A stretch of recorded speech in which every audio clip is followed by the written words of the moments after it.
नमस्कार दोस्तों आज हम बात करने वाले हैं महाराष्ट्र में जो सेट का एग्जाम हो रहा है उसके क्वेश्चन पेपर के बारे में। दोस्तों यह हिंदी विषय का क्वेश्चन पेपर है और 2018 में जो क्वेश्चन पेपर हुआ था वही क्वेश्चन पेपर मैं लेकर आया हूँ। दोस्तों 2018 में हिंदी विषय के दो पेपर हुए थे।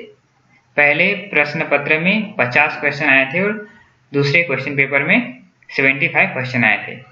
तो जो दूसरा क्वेश्चन पेपर है जिसमें 75 यानी कि 75 क्वेश्चन आए थे उसका स्पष्टीकरण हम देख चुके हैं। आज हम बात करने वाले हैं जो 2018 में पहला हिंदी का पेपर हुआ था जिसमें 50 क्वेश्चन आए थे। तो आइए हम देखते हैं। तो दोस्तों जो पहला प्रश्न है, निम्नलिखित में कौन सी बोली पश्चिमी हिंदी वर्ग में नहीं है। तो इसमें यह पूछा गया है कि जो हिंदी की बोलियां हैं तो उसमें कौन सी बोली पश्चिमी वर्ग में नहीं आती है। तो इसका जो सही उत्तर है वो नंबर सी है, बघेली। दोस्तों जितने भी प्रश्नों का सही उत्तर है वो मैंने पहले ही टिक करके रखा है, तो आप उसे देख सकते हो। दोस्तों जो हिंदी भाषा है वह 18 बोलियों से मिलकर बनी हुई है। यह बात आपको ध्यान में रखना है कि हिंदी भाषा जो है वो 18 बोलियों से मिलकर बनी हुई है और इस हिंदी भाषा को 5 उपभाषाओं में या 5 वर्गों में बांटा गया है। तो 5 उपवर्ग कौन से हैं? तो पहले जो यहाँ पर दिया गया है पश्चिमी हिंदी, फिर पूर्वी हिंदी, राजस्थानी हिंदी, पहाड़ी हिंदी और बिहारी हिंदी। तो यह 5 उपभाषाएं या 5 वर्ग हैं। तो इन 5 वर्गों में भी कुछ बोलियां हैं। तो यह बात आपको ध्यान में रखना है कि हिंदी भाषा 18 बोलियों से मिलकर बना हुआ है और हिंदी भाषा को 5 वर्गों में या 5 उपभाषाओं में बांटा गया है। पहला है पश्चिमी हिंदी, पूर्वी हिंदी, राजस्थानी हिंदी, पहाड़ी हिंदी और बिहारी हिंदी। तो पश्चिमी हिंदी में जो 5 बोलियां आती हैं तो उसमें एक है कन्नौजी, ब्रजभाषा, खड़ी बोली, हरियाणवी और बुंदेली। तो यह बात आपको ध्यान में रखना है कि पश्चिमी हिंदी में 5 बोलियां आती हैं, कन्नौजी, ब्रजभाषा, खड़ी बोली, हरियाणवी और बुंदेली। दोस्तों दूसरी जो वर्ग है जिसे कहते हैं पूर्वी हिंदी। तो पूर्वी हिंदी में 3 बोलियां आती है। पहला है छत्तीसगढ़ी, दूसरा है अवधी और तीसरा है बघेली। तो यह बात आपको याद रखना है कि पूर्वी हिंदी में 3 बोलियां आती है, छत्तीसगढ़ी, अवधी और बघेली। अब तीसरा जो वर्ग है जिसे कहते हैं राजस्थानी हिंदी। राजस्थानी हिंदी में 4 बोलियां आती है, मेवाती, मारवाड़ी, मालवी और जयपुरी। फिर पहाड़ी हिंदी। पहाड़ी हिंदी में 3 बोलियां आती है, कुमाऊनी, गढ़वाड़ी और नेपाली। अंतिम जो है बिहारी हिंदी। तो बिहारी हिंदी में भी 3 बोलियां आती हैं। पहला है भोजपुरी, मगही और मैथिली। दोस्तों इसके ऊपर हमने एक चार्ट के माध्यम से हमने छोटा सा 30 सेकंड का एक वीडियो बनाया था, तो जिसमें हमने एक चार्ट के माध्यम से बताया था कि हिंदी भाषा 18 बोलियों से मिलकर बना है, उसके 5 वर्ग या उपभाषाएं हैं और उन 5 भाषाओं में कौन कौन सी बोलियां आती हैं। मुश्किल से 30 सेकंड का वीडियो है, तो आप हमारे चैनल के प्लेलिस्ट में जाके देख सकते हो। तो आपको समझ जाएगा। और अगर मान लीजिए इसका स्पष्टीकरण अलग से चाहिए तो आप मुझे कमेंट बॉक्स में लिख के बताइए, इसके ऊपर हम अलग से एक वीडियो बनाएंगे। तो दोस्तों इसके ऊपर हमेशा जो सेट या नेट का एग्जाम है उसमें एक प्रश्न तो ऐसे आता ही है, जैसे कि इसमें पूछा गया कि इनमें से पश्चिमी हिंदी में कौन सा नहीं आता है। तो कभी कभी आ जाता है कि जैसे मान लीजिए बोलियां पूछ दी गई और इसे पूछ दिया गया भाई इनमें से पश्चिमी हिंदी में कौन सी आती है या पूर्वी हिंदी में कौन सी आती है या कौन सी नहीं आती है, या इनका विकास कौन से अपभ्रंश से हुआ है। तो यह जो बोली वाला टॉपिक है ये काफी महत्वपूर्ण है। अगर आपने यह अच्छे से कर लिया तो आप ये समझ के चलिए कि आपके 1 या 2 क्वेश्चन सही होंगे। तो अगला प्रश्न हम देखते हैं। आप फहम भाषा प्रयोग के सबसे बड़े पक्षधर थे।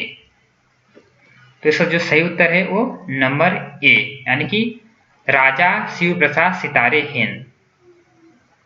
दोस्तों ये लगभग जो फोर्ट विलियम कॉलेज है तो उसके संदर्भ में जो कुछ लेखक हुए हैं तो उनसे संबंधित ये सभी हैं, कुछ इससे संबंधित है और कुछ नहीं है। इसके ऊपर हम अलग से चर्चा करेंगे। दोस्तों यह भी एक काफी महत्वपूर्ण प्रश्न है, क्योंकि ध्वनि विज्ञान, तो ध्वनियों के ऊपर हमेशा सेट के एग्जाम में 1 या 2 प्रश्न आते ही हैं। और वो प्रश्न किस पे आते हैं दोस्तों? घोष और अघोष, अल्पप्राण और महाप्राण पे। तो इसको मैं आपको समझाता हूं। पहले प्रश्न पढ़ लेते हैं हम। क, च, ट, त, प किस प्रकार की ध्वनियां हैं? दोस्तों ये एकदम सिंपल है, यानी कि अगर आपको यह एक बार समझ गया कि घोष क्या है, अघोष क्या है, अल्पप्राण क्या है और महाप्राण क्या है, तो आपके लिए ये कह सकते हैं कि एकदम हाथ के मार्क्स हैं। तो आइए हम देखते हैं। तो दोस्तों ऑप्शन दिया गया है घोष अल्पप्राण, घोष महाप्राण, अघोष अल्पप्राण, अघोष महाप्राण। दोस्तों आप केवल सिर्फ इसका आंसर याद कर लोगे कि भाई ये वाला है तो इसका अल्पप्राण और महाप्राण, तो इसका आपको कोई फायदा नहीं होने वाला है। क्यों? क्योंकि इस बार अगर मान लीजिए सेट का एग्जाम होने वाला है तो उसमें इसकी जगह, ये जो उदाहरण दिए गए हैं इसकी जगह कुछ दूसरे उदाहरण दिया जा सकता है। तो इसलिए अगर आप सिर्फ इसे रट्टे मार लोगे तो आपको कोई फायदा नहीं होगा। तो इसलिए आपको उसको पहले समझना पड़ेगा। तो आइए हम इसको समझते हैं। दोस्तों सबसे पहले हम देखते हैं कि घोष क्या होता है। यानी कि ये जो ध्वनियों का वर्गीकरण होता है, यानी कि ध्वनि विज्ञान है, तो उसमें जो ध्वनि का वर्गीकरण है तो मुख्य रूप से ध्वनि के 2 भेद है। पहला है स्वर और दूसरा है व्यंजन। तो व्यंजन के भी कुछ आधार में वर्गीकरण किया गया है। तो यह घोष, अघोष, अल्पप्राण, महाप्राण ये व्यंजन के अंतर्गत आते हैं। तो आइए हम इसे समझ लेते हैं। तो पहले देखते हैं घोष। तो दोस्तों जब हम किसी ध्वनि का उच्चारण करते हैं तो हमारे जो स्वर तंत्री है, तो स्वर तंत्री में जब कंपन होता है, वाइब्रेशन होता है, तो उसे कहा जाता है घोष ध्वनि। यह बात आपको ध्यान में रखना है कि जब हम किसी भी ध्वनि का उच्चारण करते हैं तो हमारे जो स्वर तंत्री है, तो स्वर तंत्री में जब वाइब्रेशन होता है, वहां पर घर्षण होता है, कंपन होता है, तो उसे घोष कहा जाता है। और अघोष क्या है दोस्तों? तो एकदम इसके विपरीत है, यानी कि जिसमें घर्षण होता है, यानी कि जिसमें जिन ध्वनियों के उच्चारण में कंपन हो, घर्षण हो, वे क्या है? घोष है। और जिनमें नहीं होता है वो अघोष है। तो यह दोनों में फर्क क्या है आपको समझ में आ गया होगा कि जिन ध्वनियों के उच्चारण में हमारे स्वर तंत्री में कंपन होता है उसे घोष ध्वनि कहते हैं, और जिन ध्वनियों के उच्चारण में स्वर तंत्री में कंपन नहीं होता है उसे क्या कहते हैं? तो उसे अघोष ध्वनि कहते हैं। अब इनका उदाहरण देख लेते हैं दोस्तों। तो दोस्तों जो घोष है, तो घोष ध्वनि में कौन कौन से वर्ण आते हैं? तो आपने जब वर्णमाला पढ़ी होगी तो उसमें आपने पढ़े होंगे, जैसे कि क है तो क वर्ग यानी कि क, ख, ग, ड़, तो ये जो 5 वर्ण आते हैं इसे कहते हैं क वर्ग। फिर च वर्ग में भी जो 5 वर्ण आते हैं, फिर ट वर्ग में भी 5 वर्ण आते हैं, यानी कि इन सभी में 5-5 वर्ण होते हैं। तो ये जो क वर्ग है, यानी कि जैसे कि अभी मैं लिख के दिखाता हूँ आपको, थोड़ा दोस्तों वीडियो थोड़ा लंबा बनेगा, परंतु अगर आप धैर्य के साथ देखोगे तो एग्जाम में आपको लाभ मिलेगा। अगर आप थोड़ा जल्दबाजी करोगे, स्किप करके आगे जाओगे, तो आपको क्वेश्चन के आंसर तो पता चल जाएंगे पर आपको समझेगा नहीं। तो इसलिए मैं कोशिश कर रहा हूँ कि आपको अच्छे से समझा दूँ, ताकि अगर आप वीडियो मतलब पूरा देखोगे तो आप एग्जाम में इसको आपका काफी फायदा होगा। तो दोस्तों देखो ये हो गया क वर्ग, ठीक है। तो क वर्ग में 5 वर्ण है, क, ख, ग, घ, ड़। तो ये जो अंतिम 3 है, यानी कि 3 नंबर, 4 नंबर और 5 नंबर, ये क्या है? ये घोष ध्वनि है। और इसी तरह च वर्ग में, ट वर्ग यानी जितने भी वर्ग है उनकी जो अंतिम 3 ध्वनियां हैं वो घोष कहलाती है। तो यह बात आपको ध्यान में रखना है कि घोष ध्वनि क्या है, तो अंतिम 3 ध्वनि। अब इसे ऐसे भी याद रख सकते हो 3 4 5, यानी कि 3 4 5 में कौन आता है, 3 पे ग आता है, 4 पे घ आता है और 5 पे अड़ आता है। तो ये सभी घोष ध्वनि है। और जो बच गया यानी कि 1 और 2, ठीक है, 1 और 2, तो 1 और 2 यानी कि क और ख, ये अघोष ध्वनि है। ठीक है, आपको समझ में आ गया होगा कि घोष ध्वनि कौन सी है, 3 4 5, यानी कि ये जितने भी वर्ग है, क वर्ग, जैसे क वर्ग में 5 वर्ण आते हैं, क ख ग घ ड़, तो ये 5 वर्ण हैं। तो 5 के अंतिम 3 वर्ण जो है, यानी कि 3 नंबर के, 4 नंबर के, 5 नंबर के, क घ ड़, ये घोष है। और शुरू के 1 और 2 नंबर के, यानी कि क और ख जो है वो अल्प प्राण है। ठीक है, तो आशा करता हूं कि आपको समझ में आ गया होगा। अब दोस्तों देखते हैं अल्प प्राण और महाप्राण क्या होता है। दोस्तों अल्प प्राण वो होता है, देखो दोस्तों ये जो प्राण है, प्राण का अर्थ होता है हवा। ठीक है, तो ये अल्प प्राण में और महाप्राण में जो प्राण है इसका अर्थ होता है हवा। तो अल्प प्राण और महाप्राण इसमें भी सेम है, यानी कि पहले महाप्राण हम समझ लेते हैं। तो जब किसी ध्वनि का उच्चारण करते हैं तो जो हवा जिसमें ज्यादा निकले, यानी कि जिन ध्वनियों के उच्चारण में हवा हमारे मुख से ज्यादा निकले, उसे कहते हैं महाप्राण। इसे साहित्यिक शब्दों में हम कहें तो जिन ध्वनियों के उच्चारण में हवा का आधिक्य हो उसे महाप्राण कहते हैं। और जिन ध्वनियों के उच्चारण में हवा का आधिक्य न हो, यानी कि इसकी तुलना में इसमें इन ध्वनियों के उच्चारण में कम समय लगता है, तो उसे कहते हैं अल्प प्राण। यह भी घोष अघोष की तरह ही है, यानी कि इसके विपरीत अल्प प्राण है। तो महाप्राण में आपको ध्यान में रखना है कि ध्वनियों के उच्चारण में समय अधिक लगता है और अल्प प्राण में कम लगता है। आपको नाम से ही पता चलेगा कि अल्प यानी कि कम और महा यानी कि ज्यादा। तो महाप्राण में हवा का उच्चारण, मतलब किसी ध्वनि का उच्चारण करने में हवा अधिक लगता है, समय अधिक लगता है, उसे महाप्राण कहते हैं। और जिसमें समय कम लगता है उसे अल्प प्राण कहते हैं। अब इनका उदाहरण देख लेते हैं। दोस्तों जो महाप्राण है, तो महाप्राण उसे कहते हैं 4, माफ कीजिए 2 और 4।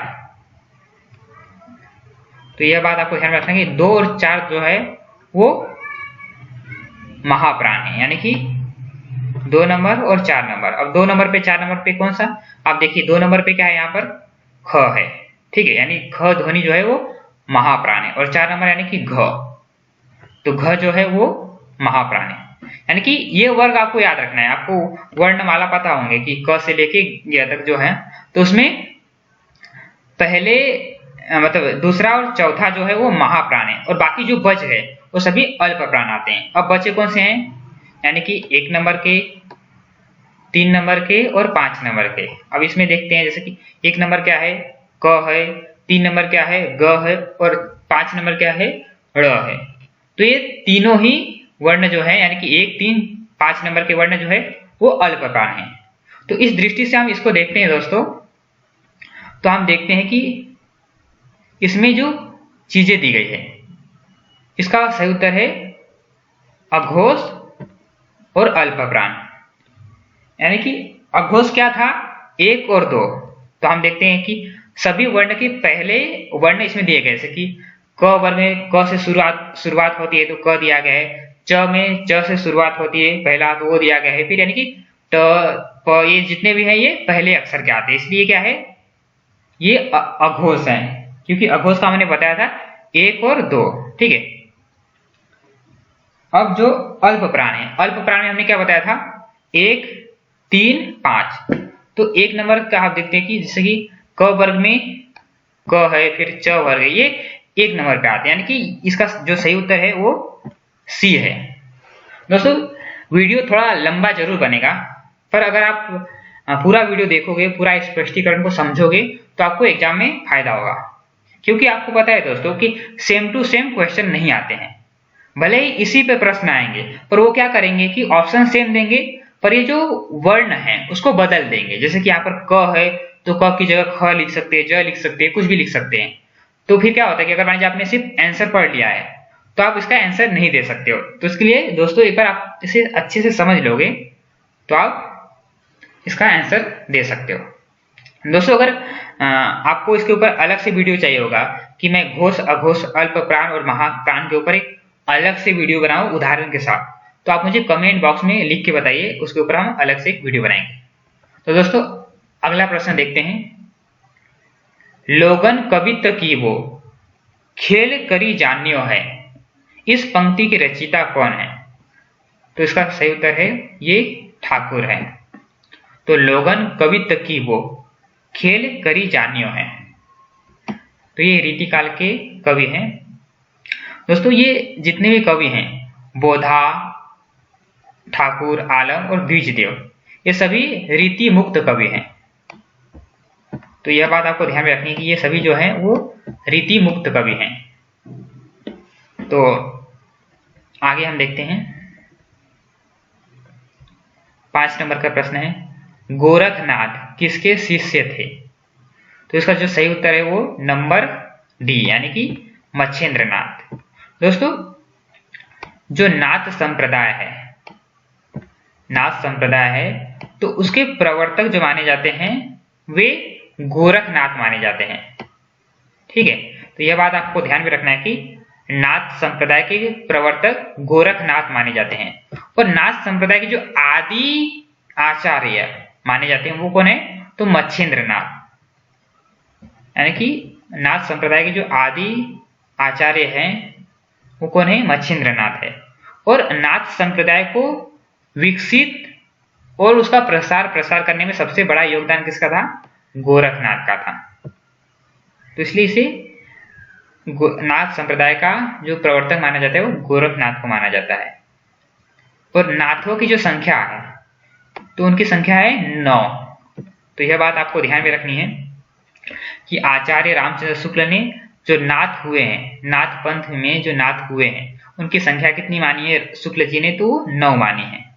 और नाथ संप्रदाय के जो प्रवर्तक माने जाते हैं वो गोरखनाथ माने जाते हैं। और नाथ संप्रदाय के जो आदि आचार्य माने जाते हैं वो मच्छेंद्रनाथ माने जाते हैं।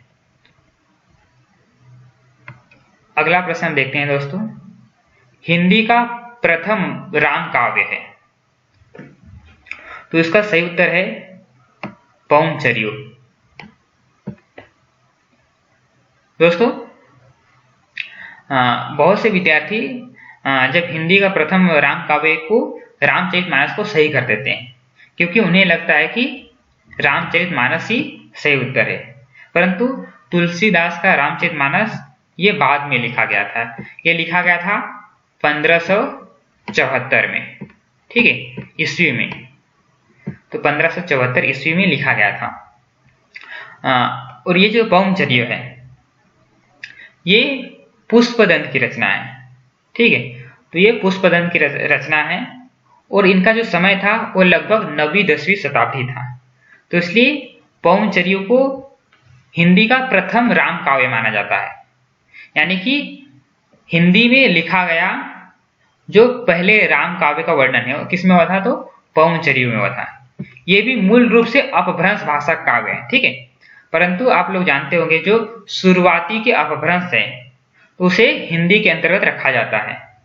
तो इसलिए इसमें काफी मतभेद है, पर यह बात आपको ध्यान में रखना है कि जो हिंदी राम काव्य है उसमें पहला राम काव्य कौन सा है? तो पौंचर्य का है। अब आप लोगों के मन में एक सवाल होगा कि जो राम का वर्णन है वो तो हिंदी का पहला राम काव्य तो वाल्मीकि का रामायण क्यों नहीं है? तो वाल्मीकि का रामायण जो है वो हिंदी में नहीं लिखा गया था, वो संस्कृत में लिखा गया था, ठीक है, जिसे हम वैदिक संस्कृत कहते हैं, वेद की भाषा कहते हैं। तो ये बात आपको ध्यान में रखना है कि हम विवादों में नहीं पड़ेंगे कि किसने क्या कहा था, किस विद्वान ने। हमें इतना ही ध्यान में रखना है कि जो प्रथम काव्य है राम काव्य वो पौंचर्य माना जाता है, क्योंकि वाल्मीकि का जो रामायण था वो संस्कृत भाषा में लिखा गया था, ठीक है। तो इसलिए ऑप्शन आ सकता है कि वाल्मीकि का रामायण भी, इसलिए मैंने आपको बताया कि हिंदी का जो प्रथम काव्य है वो इसमें है, ठीक है। और रामचरितमानस जो है वो अवधी भाषा में लिखा गया था, और केशव दास का जो रामचंद्रिका है यह ब्रज भाषा में लिखा गया था। कभी कभी ऐसे भी प्रश्न आ जाते हैं कि भाई रामचरितमानस, रामचंद्रिका या पहुंचरियो, रामायण ये कौन सी भाषा की रचना है। तो आपको ध्यान में रखना है कि वाल्मीकि का जो रामायण था वह संस्कृत भाषा में था, तुलसीदास का रामायण रामचरितमानस ये अवधी भाषा में था, पहुंचरियो अपभ्रंश भाषा में था, और रामचंद्रिका केशवदास का ये ब्रज भाषा में था। दोस्तों अगर आप लोगों को अगर डायरेक्ट आंसर देखना होगा तो आप वीडियो को स्किप कर करके आंसर देख सकते हो। जितना भी प्रश्न है उनके सही आंसर मैंने पहले टिक करके रखे हैं। तो आइए हम देखते हैं अगला प्रश्न। इनमें से कौन चर्यापद का रचयिता है। तो ये सिद्धों के जो कवि हैं वो सभी दिए गए हैं। तो इनमें जो सबरपा है उनकी रचना का नाम है चर्यापद। सबरपा जो है सरहपा, तो सरहपा की रचना का नाम है दोहा कोश। तो दोहा कोश जो है ये सरहपा की रचना का नाम है। और जो ये सिद्ध के प्रमुख माने जाते हैं, यानी कि जो सिद्ध है, आप लोगों ने सिद्ध साहित्य पढ़ा होगा, तो सिद्धों की जो संख्या थी वो 84 मानी गई है, ठीक है। यानी कि नाथ कितने थे तो 9 थे, और सिद्ध कितने थे तो 84 थे। तो इन 84 सिद्धों में जो प्रथम सिद्ध हैं या प्रमुख सिद्ध है वो सरहपा को माना जाता है। इनके ग्रंथ का नाम था दोहा कोश, सरहपा के ग्रंथ का नाम था चर्यापद। तो आगे हम देखते हैं, इनमें से कौन सा अवधी भाषा का महाकाव्य नहीं है। तो जैसे कि अभी देखो हमने थोड़े टाइम पहले ही कहा था कि ग्रंथों के भाषा पूछ लिए जाते हैं कि भाई कौन सी ग्रंथ कौन सी भाषा में लिखा गया है। तो उसमें देख सकते हो हमने रामचरितमानस का ही बात किया था कि भाई ये अवधी भाषा में लिखा गया है। तो यह करवाने जो दोस्तों आप इस क्वेश्चन पेपर का अच्छे से तैयारी करते हो तो मैं गारंटी देता हूं कि आपको ये जो 27 दिसंबर में सेट का एग्जाम होने वाला है उसमें काफी लाभ होगा। तो आपको यह ध्यान में रखना कि अवधी भाषा में लिखा गया महाकाव्य नहीं है। तो जैसे कि रामचरितमानस ये अवधी भाषा का है, पद्मावत ये भी अवधी भाषा का है, और चंदायन ये तीनों अवधी भाषा का है। तो जो पृथ्वीराज रासो है ये अवधी भाषा का नहीं है। दोस्तों चंदायन ये सूफी काव्य के अंतर्गत आता है। जो मुल्ला दाऊद है तो मुल्ला दाऊद की रचना का नाम है चंदायन। पद्मावत ये भी सूफी काव्य के अंतर्गत आता है, और पद्मावत के लेखक हैं कवि हैं जो जायसी, जिनका पूरा नाम था मलिक मोहम्मद जायसी। और रामचरितमानस यह तो आप जानते ही होंगे कि तुलसीदास की रचना है।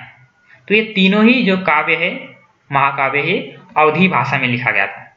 जो पृथ्वीराज रासो है इसके लेखक थे चंद बरदाई, और पृथ्वीराज रासो की जो भाषा थी वो क्या थी, डिंगल भाषा, ठीक है। अब कहोगे कि अब ये कौन सा आ गया डिंगल शब्द।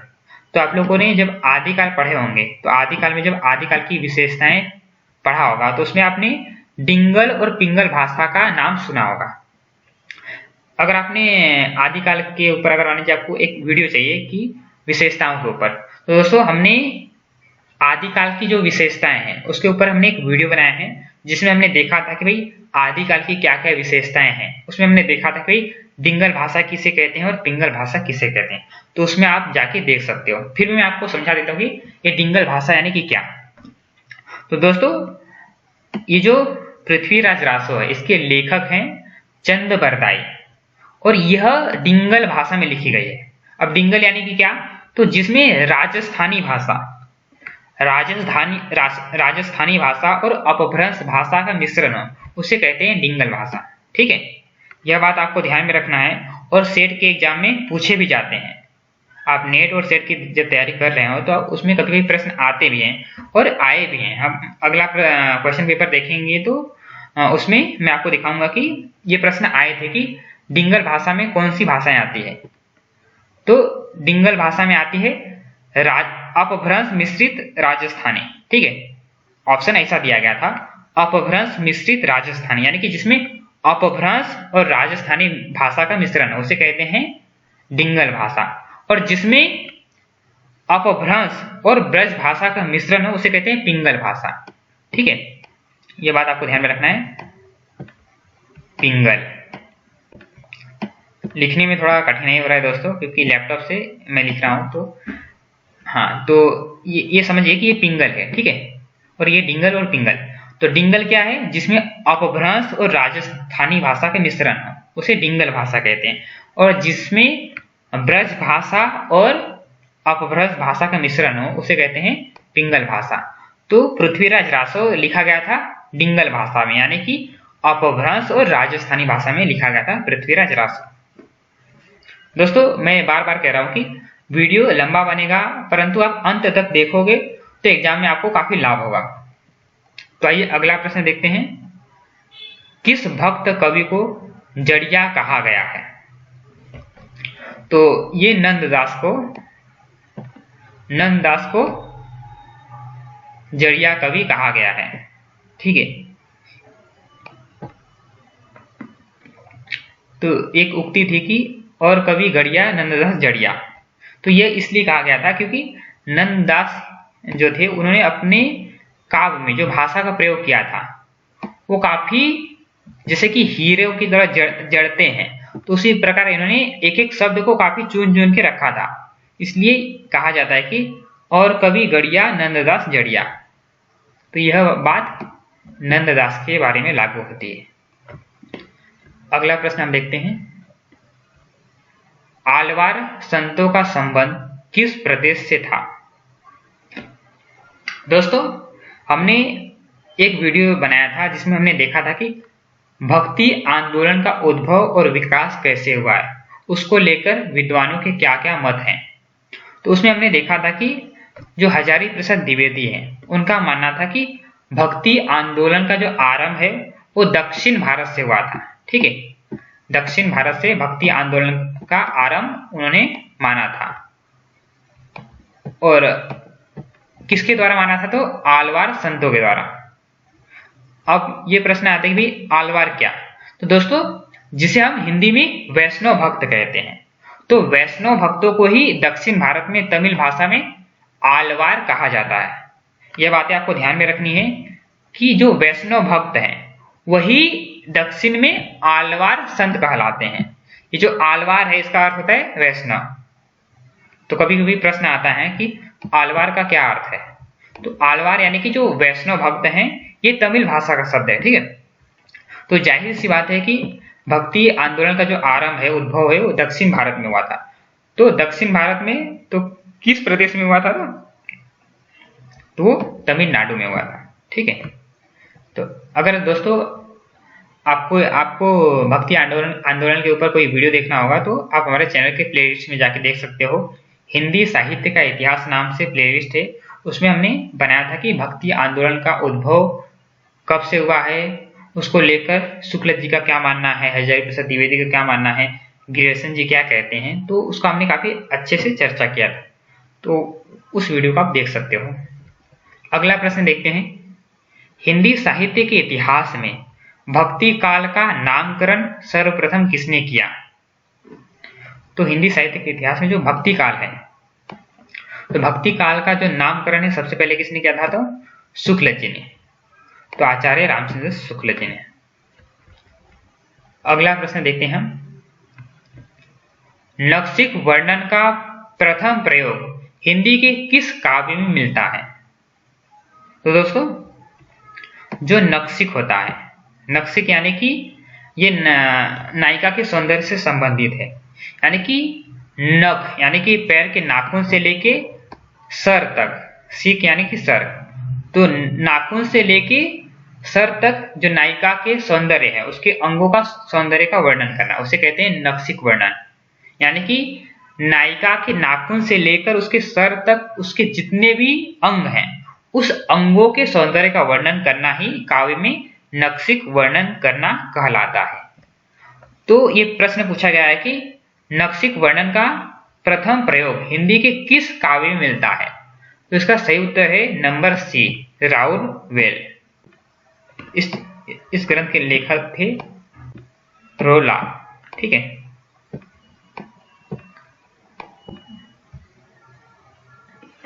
तो अगला प्रश्न हम देखते हैं।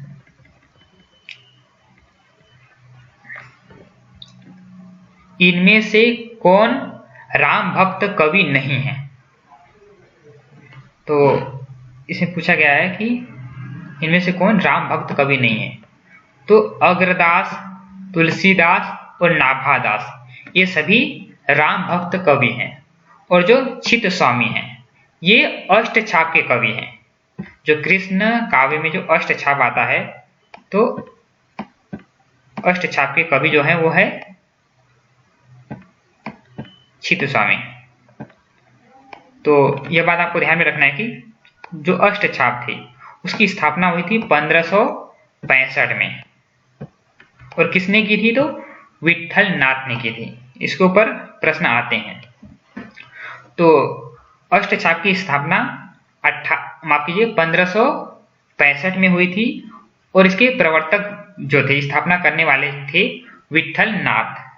और उन्होंने, ऐसा कहा जाता है कि जिन 8 कवियों पर विठलनाथ का आशीर्वाद पड़ा, उनका हाथ पड़ा, उन्हें अष्ट छाप के कवि कहा जाता है। तो अष्ट छाप में 8 कवि थे। कौन कौन से 8 कवि थे? तो पहले थे कुंभन दास, सूरदास, परमानंद दास, गोविंद स्वामी, चित्त स्वामी, चतुर्भुज दास और नंददास। तो यह आपको ध्यान में रखना है कि इसके 8 कवि थे कुंभन दास, सूरदास, परमानंद दास, कृष्णदास, गोविंद स्वामी, चित्त स्वामी, चतुर्भुज दास और नंददास। ये 8 कवि अष्ट छाप के थे। और अगर इसके ऊपर आपको अलग से कोई वीडियो चाहिए होगा जिसके ऊपर कि हम अष्ट छाप के ऊपर बात करें, तो आप मुझे कमेंट बॉक्स में करके बताइए, लिख के बताइए, मैं उसके ऊपर अलग से एक वीडियो बनाऊंगा। तो अगला प्रश्न हम देखते हैं। काव्य निर्णय के रचनाकार हैं। तो काव्य निर्णय ये भिखारी दास की रचना है। अगला प्रश्न देखते हैं। इनमें अष्टयाम के रचनाकार हैं। तो अष्टयाम के जो लेखक है वो है देव। ठीक है दोस्तों, देव की कई रचनाएं हैं और विद्यार्थियों को यह समस्या रहती है कि इनकी रचनाओं को कैसे याद किया जाए। तो दोस्तों, आप इन्हें एक टिक के माध्यम से याद कर सकते हो। तो अगर मान लीजिए आपको वो टिक चाहिए कि आप चाहते हो कि मैं उसके ऊपर एक वीडियो बनाऊं, तो आप मुझे कमेंट बॉक्स में लिख के बता सकते हो, तो मैं उसके ऊपर अलग से वीडियो बनाऊंगा। तो अष्ट छाप के लेखक जो हैं वो देव हैं। अगला प्रश्न हम देखते हैं। इनमें से किस रचना का संबंध भारतेंदु पूर्व हिंदी गद्य से है? तो भारतेंदु पूर्व जो गद्य साहित्य है उसमें इसका जो सही उत्तर है वो सुख सागर। सुख सागर के जो लेखक थे वो, उनका नाम था सदा सुख लाल। ठीक है, तो सदा सुख लाल ये जो थे, ये लगभग जो फोर्ट विलियम कॉलेज है तो उन लेखकों से संबंधित है सदा सुख लाल। ठीक है, तो भारतेंदु के पहले लिखा गया था सुख सागर, जिसके लेखक थे सदा सुख लाल। और ये सेवा सदन प्रेमचंद की रचना है। और अंधेर नगरी और भारत दुर्दशा यह भारतेंदु हरिश्चंद्र का नाटक है। अगला प्रश्न देखते हैं हम। सुमित्रानंदन पंत ने किस पत्रिका का संपादन किया था? तो इसका जो सही उत्तर है नंबर ए, यानी कि रूपाब। अगला प्रश्न है। नाथ संप्रदाय मूलतः किस दर्शन पर आधारित रहा है? तो इसका जो सही उत्तर है वो है शैव दर्शन। दोस्तों, जो नाथ संप्रदाय है उसका जो दर्शन है वो शैव दर्शन है। कुछ लोग इसे योग सिद्धांत के अंतर्गत मान लेते हैं, क्योंकि उन्हें लगता है कि नाथ का संबंध योग से है। तो इसलिए क्योंकि नाथ में जो नाथ संप्रदाय उसमें हठ योग, ठीक है, हठ योग की प्रधानता थी। तो हठ योग की प्रधानता थी, इसी कारण लोगों को लगता है कि जो इसका जो दार्शनिक सिद्धांत है तो वो कौन सा हो सकता है? योग सिद्धांत हो सकता है, परंतु ये गलत है। नाथ संप्रदाय का जो दार्शनिक मत है वो क्या है? शैव दर्शन। अगला प्रश्न है, कवित्त रत्नाकर किस कवि की रचना है? तो कवित्त रत्नाकर जो है वो सेनापति की रचना है। अगला प्रश्न देखते हैं, आलोचना में विसंगति और विडंबना को प्रतिष्ठित करने का श्रेय किसे दिया जाता है? तो इसका सही उत्तर आप देख सकते हो नंबर बी, यानी कि क्लिफ्ट ब्रूक्स।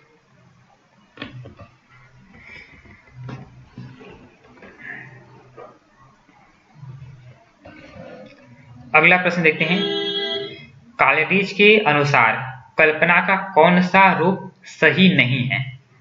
तो इसका जो सही उत्तर है वो है नंबर डी, यानी कि जो काल्ड्रिच थे ये कल्पना सिद्धांत के प्रवर्तक माने जाते हैं।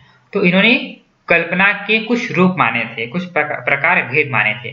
तो उसमें 3 प्रकार मुख्य है। कौन कौन से ये दिए गए हैं? मुख्य कल्पना, ललित कल्पना और गौण कल्पना। अगला प्रश्न है, दूसरा सप्तक का प्रकाशन वर्ष क्या है? तो इसका जो सही उत्तर है वो है 1951। दोस्तों जो सप्तक है, ये जो सप्तक है इसके 4 संस्करण निकले थे। पहला संस्करण जिसे कहते हैं तार सप्तक, जो निकला था 1943 में, ठीक है। दूसरा सप्तक निकला था 1951 में, तीसरा सप्तक निकला था 1959 में और चौथा सप्तक निकला था 1979 में, ठीक है। इन चारों सप्तक में 7-7 कवि थे, यानी कि तार सप्तक में 7 कवि थे, दूसरा सप्तक में 7 कवि थे, तीसरा सप्तक में भी 7 और चौथे सप्तक में भी 7 कवि थे। उनकी रचनाओं को, उनकी कविताओं को प्रकाशित किया गया था। और इन चारों सप्तक के जो संपादक माने गए हैं वो है अज्ञेय, यानी कि सच्चिदानंद हीरानंद वात्स्यायन अज्ञेय। तो यह बात आपको ध्यान में रखना है कि ये जो सप्तक इसके 4 संस्करण निकले थे। इनका प्रकाशन वर्ष मैंने बताया, पहले का 1943, दूसरे का 1951, तीसरे का 1959 और चौथे का 1979। इन चारों संस्करण के जो संपादक थे वो अज्ञेय थे। अगर दोस्तों इनके ऊपर वीडियो चाहिए होगा कि कौन से सप्तक में कौन से कवि थे, उनका प्रकाशन वर्ष के अनुसार, कालक्रम के अनुसार जन्म कब हुआ था, तो आप मुझे कमेंट बॉक्स में लिख के बताइए, उसके ऊपर हम अलग से वीडियो बनाएंगे। क्योंकि हर एक का स्पष्टीकरण करना थोड़ा कठिन है, क्योंकि वीडियो काफी लंबा बन जाएगा फिर। तो अगला प्रश्न देखते हैं हम, हिंदी रीति कवियों पर इनमें से किस आचार्य का सर्वाधिक प्रभाव दिखाई देता है? तो हिंदी साहित्य में जो रीति काल है, तो उनमें जो रीति कवि है, तो रीति कवियों पर सबसे ज्यादा किनका प्रभाव पड़ा था, किस आचार्य का? तो इसका जो सही उत्तर है वो है अप्पय दीक्षित। तो अप्पय दीक्षित जो है, इनका समय था लगभग 16वीं शताब्दी, और रीति काल का भी जो समय था वो क्या था, 16वीं शताब्दी। तो इसलिए रीति काल के कवियों पर सबसे ज्यादा प्रभाव अप्पय दीक्षित का पड़ा था। अगला प्रश्न देखते हैं हम, इनमें से कौन सा काव्य संग्रह धूमिल का नहीं है? तो धूमिल का काव्य संग्रह कौन सा नहीं है? तो नाटक जारी है, यह धूमिल का काव्य संग्रह नहीं है। दोस्तों सेट के एग्जाम में एक प्रश्न आया था कि नाटक जारी है यह किसकी रचना है? तो ये लीलाधर जगुड़ी की रचना है। एक बार और प्रश्न आया था कि नाटक जारी है का प्रकाशन वर्ष क्या है? तो ये 1972। जब मैं सेट पास हुआ था तो मुझे ये प्रश्न आया था कि नाटक जारी है, इसका प्रकाशन वर्ष क्या है? तो उसका जो सही उत्तर था 1972 था। और यह नाटक नहीं है, ठीक है, क्योंकि बहुत से विद्यार्थी ये नाटक शब्द के कारण इसे नाटक मान लेते हैं, पर यह कविता है, काव्य है। तो नाटक जारी है, यह काव्य है, लीलाधर जगुड़ी इनके कवि हैं और इसका प्रकाशन हुआ था 1972 में। और बाकी जो 3 है, यानी कि धूमिल की रचना कौन सी है? कल सुनना मुझे, संसद से सड़क तक और सुदामा पांडे का प्रजातंत्र। जो संसद से सड़क तक है ये निकला था, इसका प्रकाशन हुआ था 1972 में, ठीक है। और कल सुनना मुझे, इसका प्रकाशन वर्ष है 1977। और सुदामा पांडे का प्रजातंत्र इसका जो प्रकाशन वर्ष है वह है 1984। तो यह बात आपको ध्यान में रखना है कि अगर कालक्रम के अनुसार आ गया तो संसद से सड़क तक ये पहले आता है क्योंकि 72 में है, फिर कल सुनना मुझे ये 77 में है, और सुदामा पांडे का प्रजातंत्र ये 84 में है। तो ये तीनों ही धूमिल की रचना है। और ये जो अंतिम रचना है यानी कि सुदामा पांडे का प्रजातंत्र, ये धूमिल की मृत्यु के बाद प्रकाशित हुआ था। यह बात आपको ध्यान में रखनी है। तो अगला प्रश्न देखते हैं, इनमें से कौन सी बात लक्षणा से संबंधित नहीं है? दोस्तों ये जो शब्द शक्ति है उसके ऊपर प्रश्न आए हैं। तो इसमें पूछा गया कि ये जो बातें दिए गए हैं चारों, तो इनमें से कौन सी बात लक्षणा पर लागू नहीं होती है? तो हम देखते हैं, पहले सही उत्तर देख लेते हैं फिर हम समझेंगे इसे। तो वाच्यार्थ से स्पष्टता, तो वाच्यार्थ से स्पष्टता ये लक्षणा पर लागू नहीं होती है, ये अभिधा पर लागू होती है। जो अभिधा शब्द शक्ति है तो उस पर लागू होती है वाच्यार्थ से स्पष्टता। अभिधा यानी क्या दोस्तों, कि जब किसी शब्द का जो अर्थ है वो सीधा सीधा निकले, यानी कि जो हम पढ़े उसका वही अर्थ निकले, तो उसे कहते हैं वाच्यार्थ या अभिधा। अब इसे हम उदाहरण के माध्यम से समझते हैं।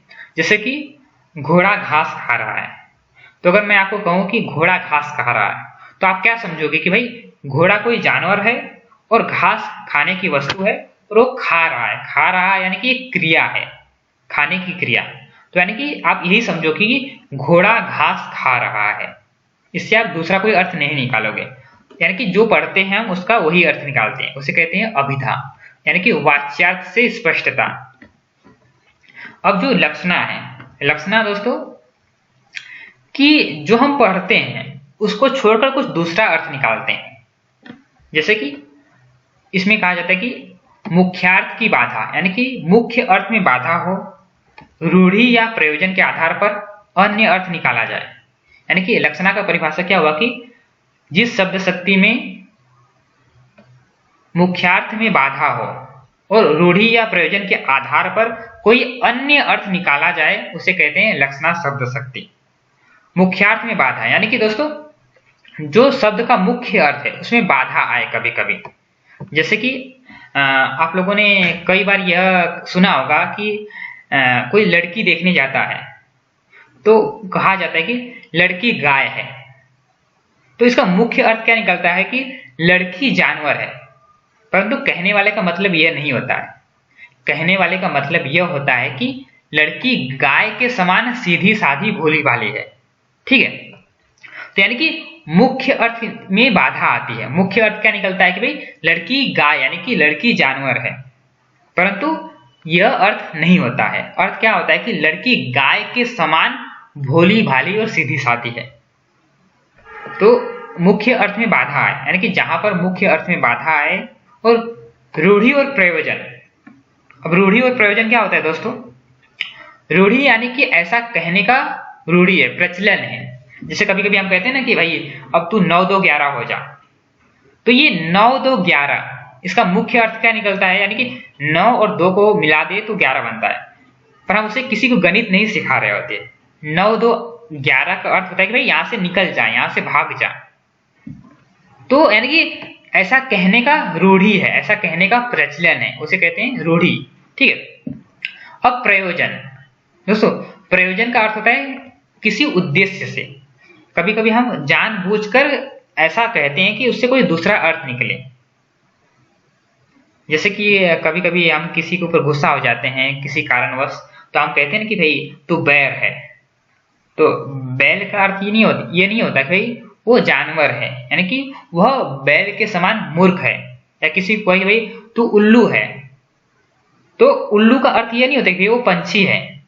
उल्लू का अर्थ यह होता है कि भाई वो उल्लू के समान मूर्ख है। तो यह हम प्रयोजन यानी कि जानबूझकर किसी उद्देश्य के साथ ये इस वाक्य का प्रयोग करते हैं। तो जब किसी वाक्य का प्रयोग हम जानबूझकर करते हैं तो उसे कहते हैं कि रूढ़ि या प्रयोजन के आधार पर। ठीक है, और अन्य अर्थ यानी कि जैसे कि यही उदाहरण लिया मैंने कि तू उल्लू है, तो उल्लू से सीधा अर्थ क्या निकलता है कि भाई वो पंछी है। है ना, क्योंकि उल्लू एक पंछी है। तो हम वह अर्थ न लेके कोई दूसरा अर्थ लेते हैं, यानी कि अन्य अर्थ लेते हैं कि भाई वह उल्लू के समान मूर्ख है। ठीक है, तो अगला प्रश्न हम देखते हैं। दोस्तों ये 27 प्रश्न हम देखेंगे, इसके बाद हम अगले वीडियो में देखेंगे, क्योंकि वीडियो काफी लंबा बन जाता है। तो आप लोग कहते हो कि सर काफी लंबा वीडियो बन गया है, तो इसलिए हम अभी 27 प्रश्न लेके रुकेंगे और जो बाकी प्रश्न 23 बचेंगे वो हम अगली वीडियो में देखेंगे। तो 26 नंबर का प्रश्न है, सूफी कवियों का संगत वर्ग कौन सा है? उसका जो सही उत्तर है वो नंबर सी है, यानी कि पहले आते हैं कासिम साहब, फिर उस्मान, नूर मोहम्मद और शेख नबी। दोस्तों इसके ऊपर मैं एक अलग से वीडियो बनाऊंगा 1-2 दिन में कि इनके लेखक कौन है। ये सभी सूफी काव्य से संबंधित है, तो इनकी रचनाएं कौन सी है, इसके पात्र क्या है और इनका प्रकाशन वर्ष क्या है और इन कवियों का जन्म क्या है, इसके ऊपर हम अलग से बात करेंगे। तो अगला प्रश्न देखते हैं, और इस वीडियो का अंतिम प्रश्न, उमर खयाम की रुबाइयों से प्रेरित रचनाकारों का कालक्रम के अनुसार संगत वर्ग है। तो ये पूछा गया कि उमर खयाम की रुबाइयों से प्रेरित होकर रचना लिखने वाले जो कवि हैं उनका कालक्रम के अनुसार संगत वर्ग है। उसका जो सही उत्तर है वो नंबर सी है। पहले आते हैं मैथिली शरण गुप्त, इनका जन्म हुआ था 1886 में। फिर आते हैं सुमित्रा नंदन पंत, इनका जन्म हुआ था 1900 ईस्वी में। तो 1900 ईस्वी में सुमित्रा नंदन पंत का जन्म हुआ था। फिर आते हैं भगवती चरण वर्मा, इनका जन्म हुआ था 1903 में। और अंतिम है हरिवंश राय बच्चन, इनका जन्म हुआ था 1907 में। दोस्तों हम अपने चैनल पर एक वीडियो का क्रम चला रहे हैं जिसमें हम ये बताते हैं कि इन कवियों के जन्म को कैसे याद करना है, क्योंकि आप जानते होंगे कि हम सेट के एग्जाम में ऐसे कई प्रश्न आते हैं कि कालक्रम के अनुसार लगाइए, जैसे कि यही प्रश्न है कि कालक्रम के अनुसार संगत वर्ग है। तो इस हिसाब से सेट के एग्जाम में काफी प्रश्न आते हैं, रचनाओं के ऊपर आते हैं, कवियों के ऊपर आते हैं, लेखकों के ऊपर आते हैं। तो हमें इतनी रचनाएं क्रम से याद नहीं रहती, तो इसलिए मैं कुछ ट्रिक के माध्यम से बताता हूँ कि इन रचनाओं को, इन कवियों को कैसे याद करना है। तो अगर आप हमारे चैनल पे नए हैं, आपने वह वीडियो नहीं देखा है, तो हमारे चैनल को सब्सक्राइब करके उस वीडियो को देख सकते हो। दोस्तों आज हम यहीं पर रुकेंगे क्योंकि वीडियो काफी लंबा बन चुका है पहले से। तो अब जो बाकी 23 प्रश्न बचे हुए हैं वो हम अगले वीडियो में देखेंगे। कल तक वो वीडियो भी हम अपलोड कर देंगे। दोस्तों अगर आपको यह वीडियो पसंद आए तो वीडियो को लाइक कीजिए, चैनल को सब्सक्राइब कीजिए और दोस्तों के साथ शेयर कीजिए। धन्यवाद।